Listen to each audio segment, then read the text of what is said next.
Parliament budget సమావేశాలకు సర్వం సిద్ధమైంది. అధికార విపక్షాలు అస్త్రశస్త్రాలతో రెడీ అయ్యారు.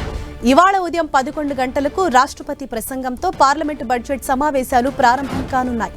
కొత్త పార్లమెంట్ భవనంలో మొదటిసారి ఉభయ సభలను ఉద్దేశించి ప్రసంగించనున్నారు రాష్ట్రపతి ద్రౌపది ముర్ము. ప్రస్తుత లోక్సభకు చివరి సమావేశాలు కావడంతో సహృద్భావ వాతావరణంలో నిర్వహించాలని కేంద్రం యోచిస్తోంది.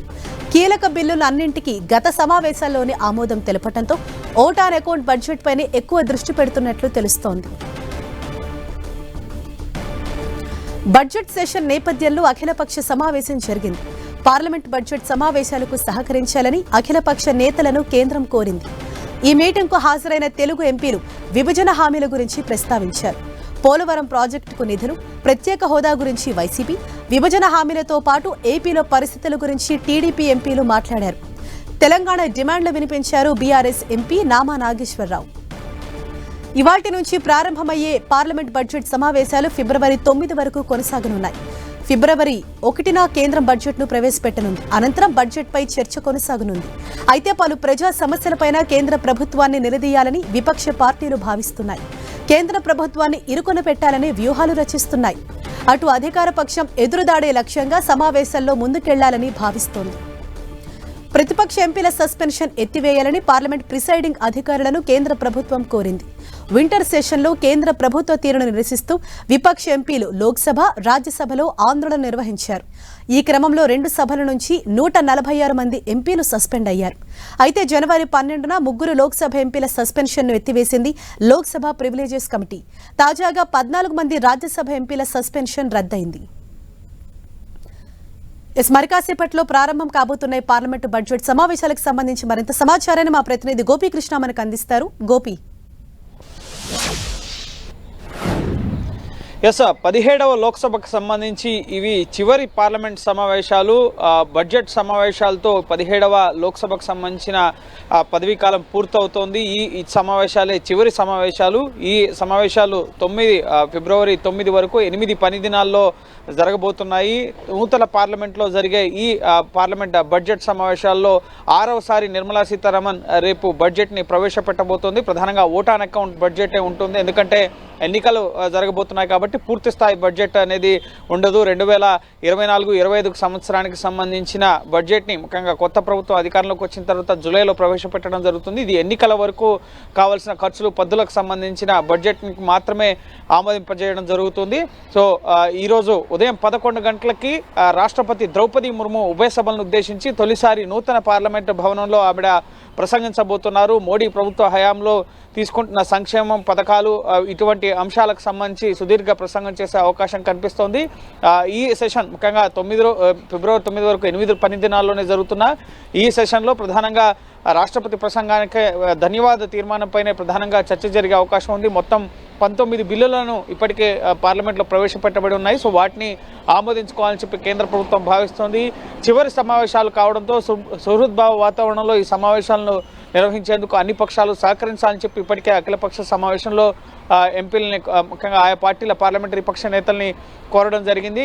అందులో భాగంగానే కొంతమంది ఎంపీలపై సస్పెన్షన్ సైతం ఎత్తివేయడం జరిగింది. సో ఇటు ప్రభుత్వం కీలక బిల్లుల ఆమోదం దిశగా ముందుకెళ్తున్న నేపథ్యంలో ఇటు విపక్షాలు కూడా ఇటు నిరుద్యోగం, ధరల పెరుగుదల, ఆర్థిక అసమానతలు, రైతులు, కార్మికులు పడుతున్న సమస్యలతో పాటుగా మణిపూర్ అంశం, అలాగే కేంద్రం దర్యాప్తు సంస్థల్ని దుర్వినియోగం చేస్తూ ప్రతిపక్ష పార్టీ నేతల్ని టార్గెట్ చేస్తుందంటూ కూడా విపక్ష పార్టీలకు సంబంధించి ఆయా పార్టీలకు సంబంధించిన ఎంపీలు ఇప్పుడు ఎవరికి వారే అన్నట్లుగా పార్లమెంట్లో కేంద్రం పైన పోరాడే అవకాశం కనిపిస్తుంది. ఎందుకంటే ప్రస్తుతం ఇటీవల కాలంలో ఇండియా కూటమిలో చోటు చేసుకున్న పరిణామాలు కానీ, ఎవరికి వారు లోక్సభ ఎన్నికల్లో ఇండివిజువల్గా పోటీ చేయాలని తీసుకుంటున్న నిర్ణయాలు కానీ, పార్లమెంట్లో ఎప్పుడు కూడా సమావేశాల ప్రారంభం ముందే ముఖ్యంగా మల్లికార్జున ఖర్గే ఛాంబర్లో సమావేశాలు జరుగుతుంటాయి. ఉమ్మడి కార్యాచరణకు సంబంధించి ఇప్పటివరకు అయితే ఎటువంటి నిర్ణయం తీసుకోలేదు. సో రానున్న రోజుల్లో ఇండియా కూటమి పరిణామాలు మరింత ఆసక్తిని రేకెత్తించే విధంగా ఉండబోతున్నాయి అన్నట్లుగా అర్థమవుతుంది. ఎందుకంటే ఉమ్మడి కార్యాచరణ ఎప్పుడు కూడా ముందస్తుగానే సిద్ధం చేసుకుని పార్లమెంట్లో ఏ విధంగా వ్యవహరించాలి అన్న దానికి సంబంధించి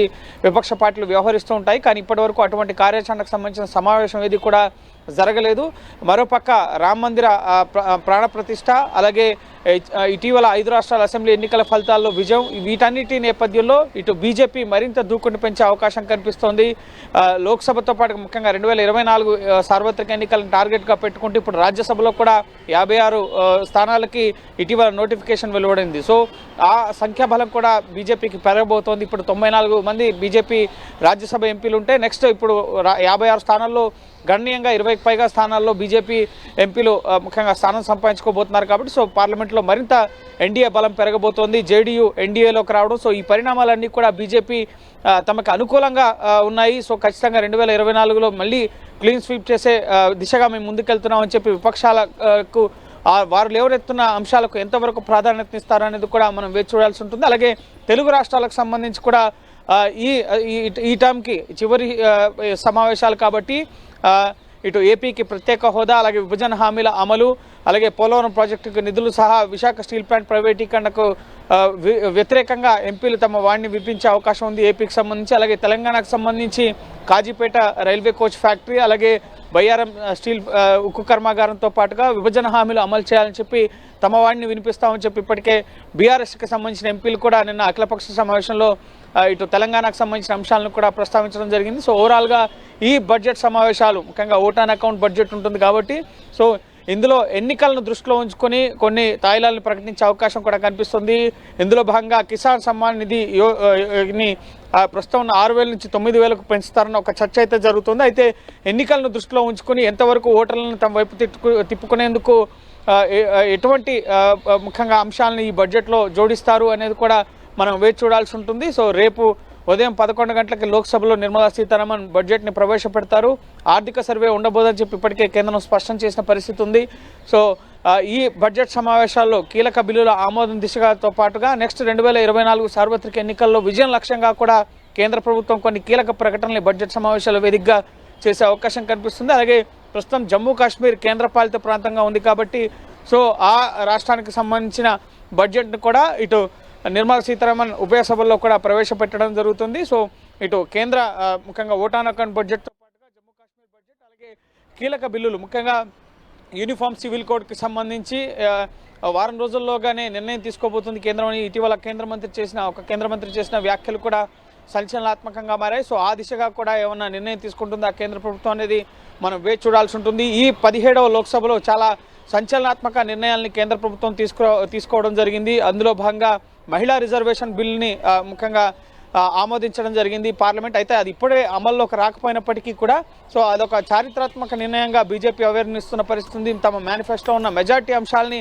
మేము పూర్తి స్థాయిలో నెరవేర్చాం, అలాగే పార్లమెంట్లో పెండింగ్లో ఉన్న బిల్లుల్ని కూడా పూర్తిగా క్లియర్ చేస్తున్నాం అన్న సందేశాన్ని ప్రజల ముందుకు తీసుకెళ్లే దిశగా ఇటు రాష్ట్రపతి ప్రసంగం ఉండబోతోంది. అలాగే రాష్ట్రపతి ప్రసంగానికి ధన్యవాద తీర్మానానికి సమాధానం ప్రధాని మోడీ ఇవ్వబోతున్నారు.